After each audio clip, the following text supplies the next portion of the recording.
पुरुषार्थ मोक्ष प्रस्तुत कर रहा है अतुल्य संपूर्ण महाभारत। श्री महाभारतम रामोपाख्यान पर 289वां अध्याय।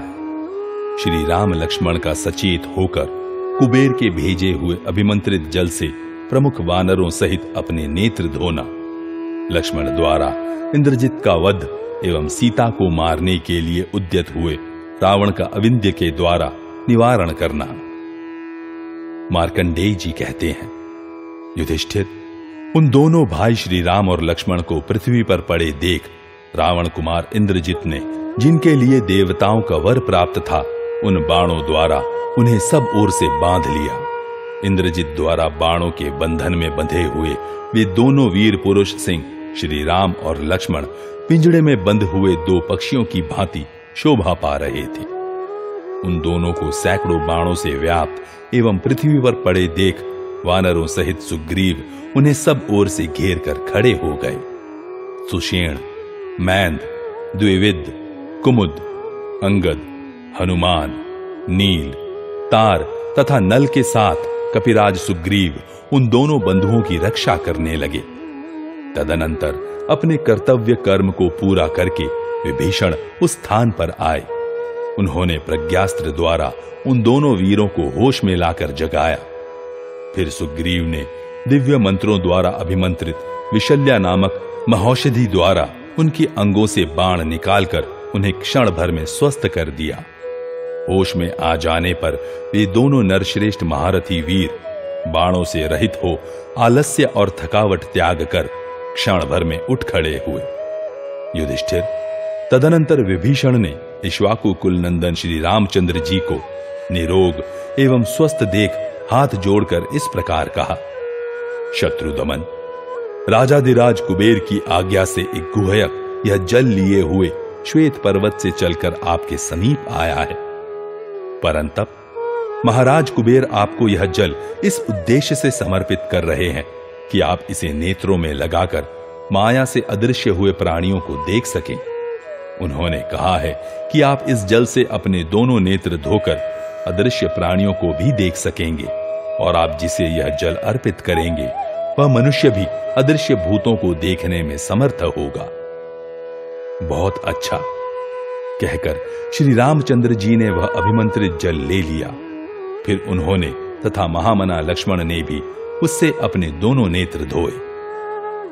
सुग्रीव, जामवान, हनुमान, अंगद, मैंद, द्विविद तथा नील आदि प्राय सभी प्रमुख वानरों ने उस जल से अपनी अपनी आंखें धोई। युधिष्ठिर, जैसा विभीषण ने बताया था उसका वैसा ही प्रभाव देखने में आया। इन सब की आंखें क्षण भर में अतीन्द्रिय वस्तुओं का साक्षात्कार करने वाली हो गईं। इंद्रजित ने उस दिन युद्ध में जो पराक्रम कर दिखाया था, अपने उस वीरोचित कर्म को पिता से बताकर वह पुनः युद्ध के मुहाने की ओर लौटने लगा।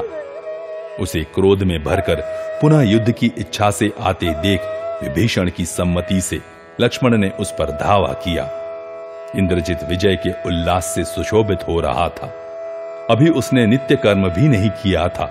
उसी अवस्था में सचेत हुए लक्ष्मण ने कुपित होकर उसे मार डालने की इच्छा से उस पर बाणों द्वारा प्रहार करना प्रारंभ किया। वे दोनों ही एक दूसरे को जीतने के लिए उत्सुक थे। उस समय उनमें इंद्र और प्रहलाद की भांति अत्यंत अद्भुत तथा आश्चर्यजनक युद्ध होने लगा। इंद्रजित ने तीखे तथा मर्मभेदी बाणों द्वारा सुमित्रा कुमार लक्ष्मण को बींध डाला। इसी प्रकार लक्ष्मण ने भी अग्नि के समान दाहक स्पर्श वाले तीखे सहायकों द्वारा रावण कुमार इंद्रजीत को घायल कर दिया। लक्ष्मण के बाणों की चोट खाकर रावण कुमार क्रोध से मूर्छित हो उठा। उसने उनके ऊपर विषधर सांपों के समान विषैले 8 बाण छोड़े। वीर सुमित्रा कुमार ने अग्नि के समान दाहक 3 बाणों द्वारा जिस प्रकार इंद्रजित के प्राण लिए वह बताता हूं, सुनो। एक बाण द्वारा उन्होंने इंद्रजित की धनुष धारण करने वाली भुजा को काटकर शरीर से अलग कर दिया। दूसरे बाण द्वारा नाराज लिए हुए शत्रु की दूसरी भुजा को धराशायी कर दिया। तत्पश्चात मोटी धार वाले और चमकीले तीसरे बाण से उन्होंने सुंदर नासिका और शोभाशाली कुंडलों से विभूषित शत्रु के मस्तक को भी धड़ से अलग कर दिया। भुजाओं और कंधों के कट जाने से उसका धड़ बड़ा भयंकर दिखाई देता था। इंद्रजित को मारकर बलवानों में श्रेष्ठ लक्ष्मण ने अपने अस्त्रों द्वारा उसके सारथी को भी मार गिराया। उस समय घोड़ों ने उस खाली रथ को लंकापुरी में पहुंचाया। रावण ने देखा मेरे पुत्र का रथ उसके बिना ही लौट आया है। तब पुत्र को मारा गया जान भय के मारे रावण का मन उद्भ्रांत हो उठा। वह शोक और मोह से आतुर होकर विदेह नंदिनी सीता को मार डालने के लिए उद्यत हो गया। दुष्टात्मा दशानन हाथ में तलवार लेकर अशोक वाटिका में श्री रामचंद्र जी के दर्शन की लालसा से बैठी हुई सीता के पास बड़े वेग से दौड़ा गया। दूषित बुद्धि वाले उस निशाचर के इस पापपूर्ण निश्चय को जानकर मंत्री अविंध्य ने समझा बुझाकर उसका क्रोध शांत किया। किस युक्ति से उसने रावण को शांत किया यह बताता हूं, सुनो। राक्षस राज, आप लंका के समुज्वल सम्राट पद पर विराजमान होकर एक अबला को न मारे। यह स्त्री होकर आपके वश में पड़ी है, आपके घर में कैद है। ऐसी दशा में यह तो मरी हुई है। इसके शरीर के टुकड़े टुकड़े कर देने से ही इसका वध नहीं होगा, ऐसा मेरा विचार है। इसके पति को ही मार डालिए। उसके मारे जाने पर यह स्वतः मर जाएगी। साक्षात इंद्र भी पराक्रम में आपकी समानता नहीं कर सकते। आपने अनेक बार युद्ध में इंद्र सहित संपूर्ण देवताओं को भयभीत किया है। इस तरह अनेक प्रकार के वचनों द्वारा अविंध्य ने रावण का क्रोध शांत किया और रावण ने भी उसकी बात मान ली। फिर उस निशाचर ने युद्ध के लिए प्रस्थान करने का निश्चय करके तलवार रख दी और आज्ञा दी, मेरा रथ तैयार किया जाए। इस प्रकार श्री महाभारत वन पर्व के अंतर्गत रामोपाख्यान पर्व में इंद्रजित वध विषयक 289वां अध्याय पूरा हुआ। 290वां अध्याय राम और रावण का युद्ध तथा रावण का वध। मार्कंडेय जी कहते हैं, युधिष्ठिर, अपने प्रिय पुत्र इंद्रजित के मारे जाने पर दशमुख रावण का क्रोध बहुत बढ़ गया। वह सुवर्ण तथा रत्नों से विभूषित रथ पर बैठकर लंकापुरी से बाहर निकला। हाथों में अनेक प्रकार के अस्त्र शस्त्र धारण करने वाले भयंकर राक्षस उसे घेर कर चले। वह वानर यूथपतियों से युद्ध करता हुआ श्री रामचंद्र जी की ओर दौड़ा। उसे क्रोधपूर्वक आक्रमण करते देख मैंद, नील, नल, अंगद, हनुमान और जामवान ने सेना सहित आगे बढ़कर उसे चारों ओर से घेर लिया। उन रीछ और वानर सेनापतियों ने दशानन के देखते देखते वृक्षों की मार से उसकी सेना का संहार आरंभ कर दिया। अपनी सेना को शत्रुओं द्वारा मारी जाती देख मायावी राक्षस राज रावण ने माया प्रकट की। उसके शरीर से सैकड़ों और हजारों राक्षस प्रकट होकर हाथों में बाण, शक्ति तथा रिष्टि आदि आयुध लिए दिखाई देने लगे। श्री रामचंद्र जी ने अपने दिव्य अस्त्र के द्वारा उन सब राक्षसों को नष्ट कर दिया। तब राक्षस राज ने पुनः माया की सृष्टि की। भारत, दशानन ने श्री राम और लक्ष्मण के ही बहुत से रूप धारण करके श्री राम और लक्ष्मण पर धावा किया। तदनंतर वे राक्षस हाथों में धनुष बाण लिए श्री राम और लक्ष्मण को पीड़ा देते हुए उन पर टूट पड़े। राक्षस राज रावण की उस माया को देखकर इक्ष्वाकु कुल का आनंद बढ़ाने वाले सुमित्रा कुमार लक्ष्मण को तनिक भी घबराहट नहीं हुई। उन्होंने श्री राम से यह महत्वपूर्ण बात कही, भगवान, अपने ही समान आकार वाले इन पापी राक्षसों को मार डालिए। तब श्री राम ने रावण की माया से निर्मित अपने ही समान रूप धारण करने वाले उन सबको तथा अन्य राक्षसों को भी मार डाला। इसी समय इंद्र का सारथी मातली हरे रंग के घोड़ों से जुते हुए सूर्य के समान तेजस्वी रथ के साथ उस रणभूमि में श्री रामचंद्र जी के समीप आ पहुंचा। मातली बोला, पुरुष सिंह श्री राम, यह हरे रंग के घोड़ों से जुता हुआ विजयशाली उत्तम रथ देवराज इंद्र का है। इस विशाल रथ के द्वारा इंद्र ने सैकड़ों दैत्यों और दानवों का सम्रांगण में संहार किया है। नरश्रेष्ठ, मेरे द्वारा संचालित इस रथ पर बैठकर आप युद्ध में रावण को शीघ्र मार डालिए, विलंब न कीजिए। मातली के ऐसा कहने पर श्री रामचंद्र जी ने उसकी बात पर इसलिए संदेह किया कि कहीं यह भी राक्षस की माया ही न हो। तब विभीषण ने उनसे कहा, पुरुष सिंह, यह दुरात्मा रावण की माया नहीं है। महाद्युते, आप शीघ्र इंद्र के इस रथ पर आरूढ़ होइए। तब श्री रामचंद्र जी ने प्रसन्नता पूर्वक विभीषण से कहा, ठीक है। यों कहकर उन्होंने रथ पर आरूढ़ हो बड़े रोष के साथ दशमुख रावण पर आक्रमण किया। रावण पर श्री राम की चढ़ाई होते ही समस्त प्राणी हाहाकार कर उठे। देवलोक में नगाड़े बज उठे और जोर जोर से सिंहनाद होने लगा। दशकंधर रावण तथा राजकुमार श्री राम में उस समय महान युद्ध छिड़ गया। उस युद्ध की संसार में अन्यत्र कहीं उपमा नहीं थी। उनका वह संग्राम उन्हीं के संग्राम के समान था।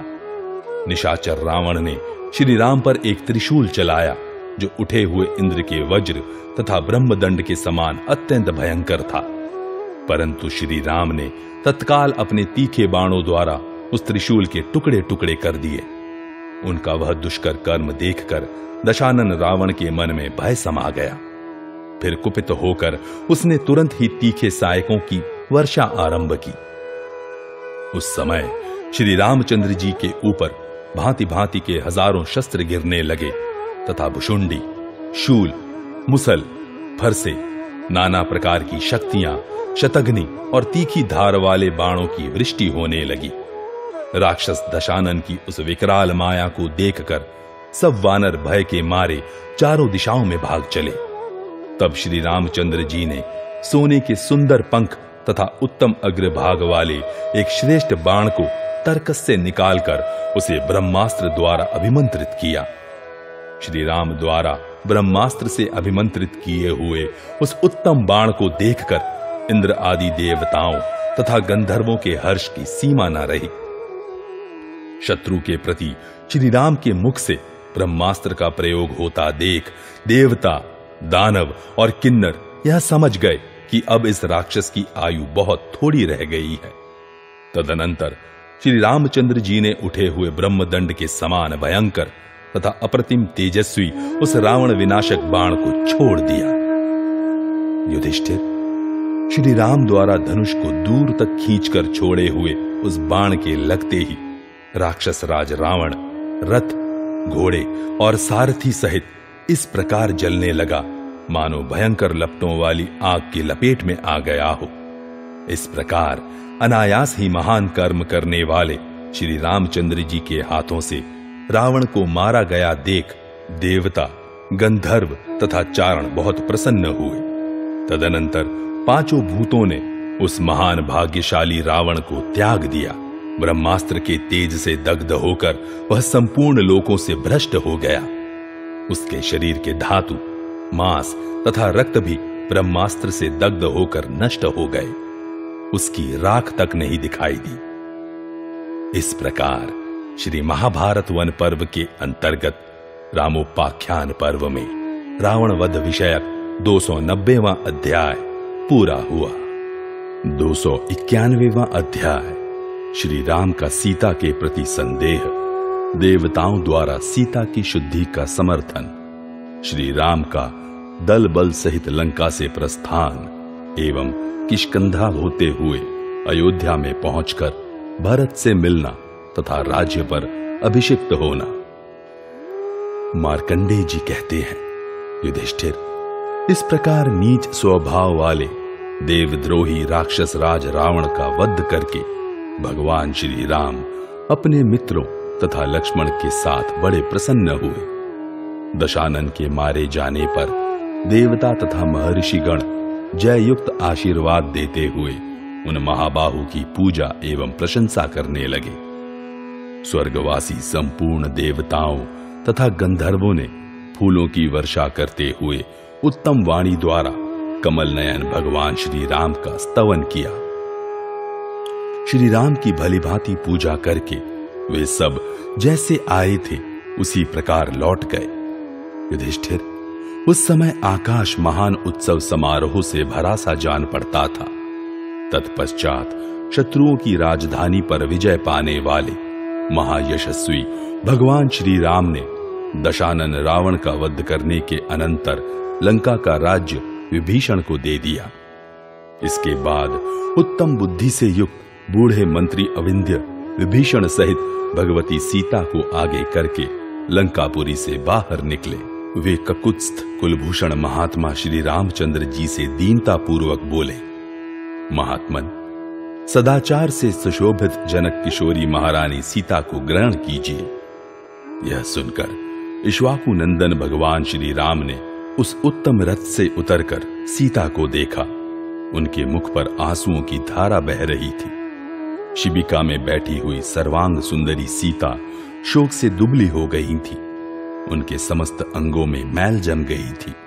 सिर के बाल आपस में चिपककर जटा के रूप में परिणत हो गए थे और उनका वस्त्र काला पड़ गया था।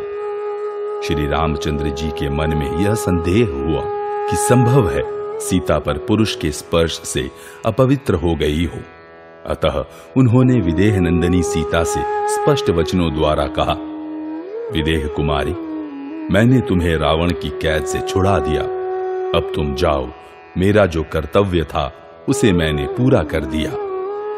भद्रे, मुझ जैसे पति को पाकर तुम्हें वृद्धावस्था तक किसी राक्षस के घर में न रहना पड़े, यही सोचकर मैंने उस निशाचर का वध किया है। धर्म के सिद्धांत को जानने वाला मेरे जैसा कोई भी पुरुष दूसरे के हाथ में पड़ी हुई नारी को मुहूर्त भर के लिए भी कैसे ग्रहण कर सकता है। मिथिलेश नंदिनी, तुम्हारा आचार विचार शुद्ध रह गया हो अथवा अशुद्ध, अब मैं तुम्हें अपने उपयोग में नहीं ला सकता। ठीक उसी तरह जैसे कुत्ते के चाटे हुए हविष्य को कोई भी ग्रहण नहीं कर सकता। सहसा यह कठोर वचन सुनकर देवी सीता व्यथित हो कटे हुए केले के वृक्ष की भांति सहसा पृथ्वी पर गिर पड़ी। जैसे श्वास लेने से दर्पण में पड़ा हुआ मुख का प्रतिबिंब मलिन हो जाता है, उसी प्रकार सीता के मुख पर उस समय जो हर्ष जनित कांति छा रही थी वह एक ही क्षण में फिर विलीन हो गई। श्री रामचंद्र जी का यह कथन सुनकर समस्त वानर तथा लक्ष्मण सबके सब मरे हुए के समान निश्चेष्ट हो गए।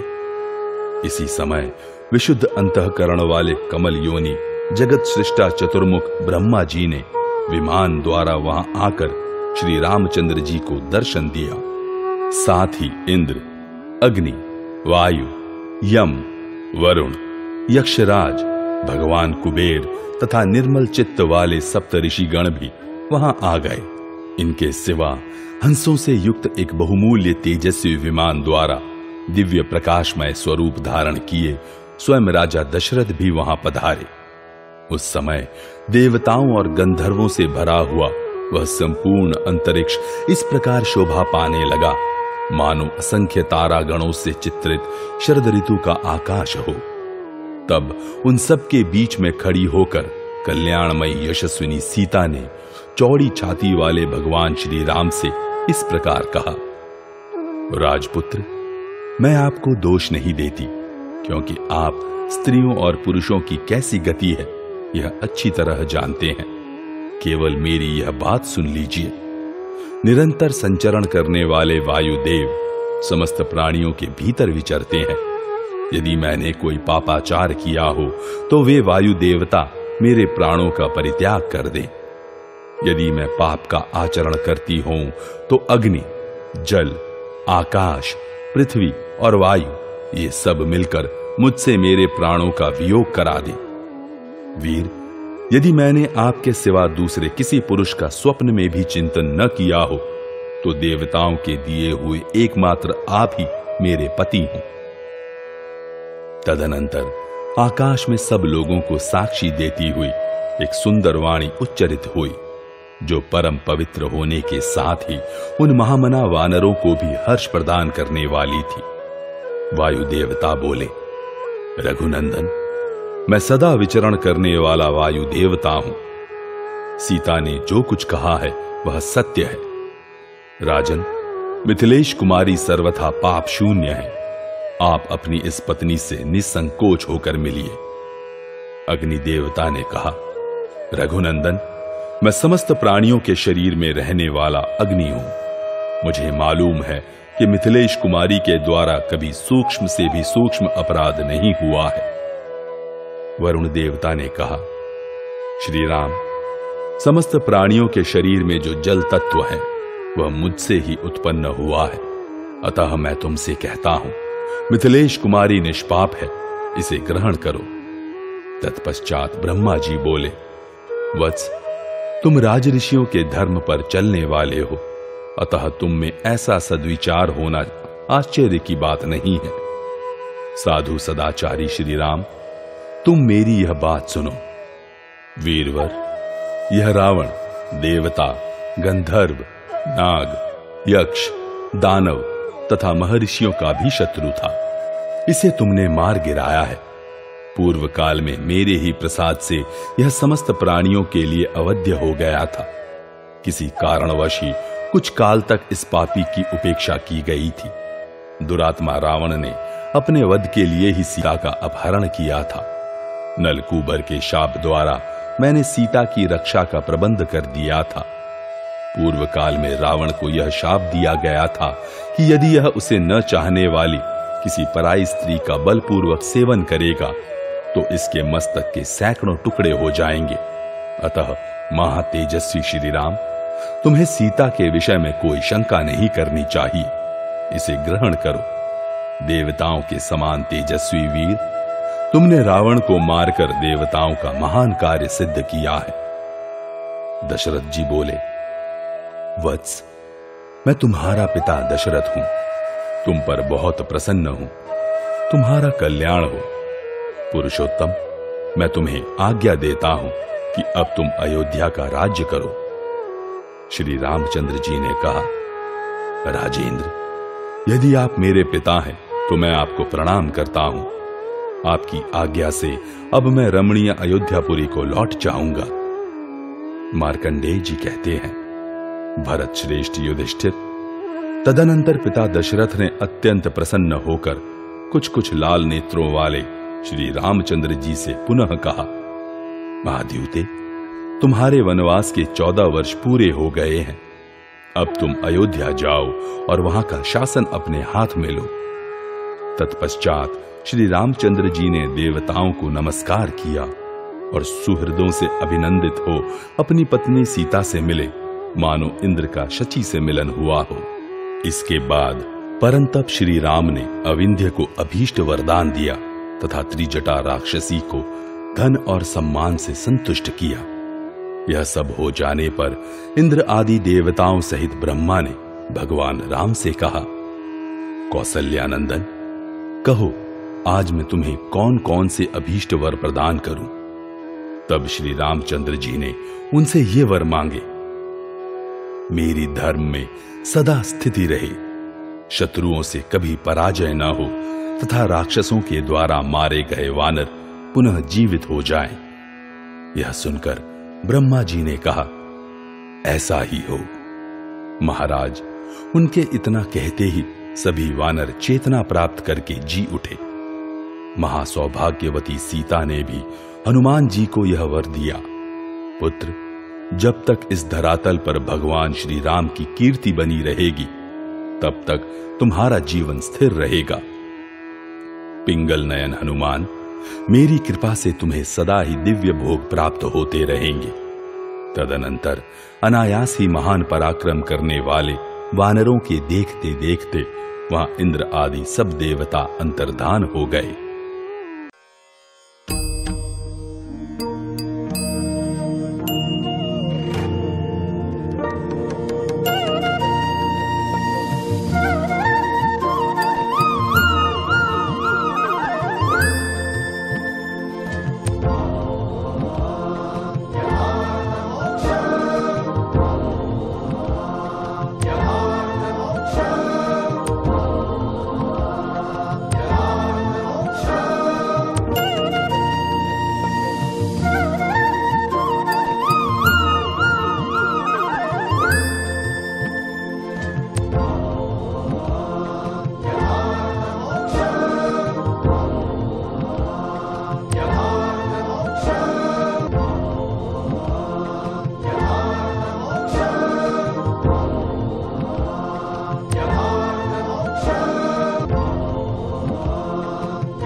यथार्थ मोक्ष में।